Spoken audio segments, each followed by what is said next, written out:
ഡൽഹിയിൽ BJP. അധികാരത്തിലെത്തുമെന്ന് exit പോളുകൾ. 43 seat വരെ നേടുമെന്ന് ടൈംസ് നൗ, 44 വരെയെന്ന് ചാണക്യ. കോൺഗ്രസിന് കനത്ത തിരിച്ചടിയെന്ന അഭിപ്രായ സർവേകൾ. എക്സിറ്റ് പോൾ തള്ളി AAP. നിർമ്മിത ബുദ്ധി എല്ലാ മേഖലയിലും അപകടമെന്ന് സ്പീക്കർ AN ഷംസീർ.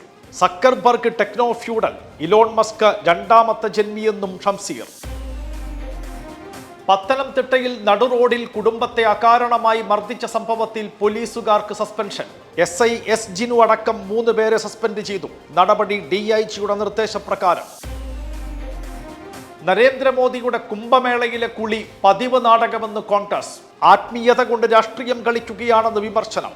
ഡൽഹി തിരഞ്ഞെടുപ്പ് ദിവസത്തെ തമാശയെന്ന് പരിഹസിച്ച ശിവസേന ഉദ്ധവ് പക്ഷം നേതാവ് സഞ്ജയ് റാവത്ത്.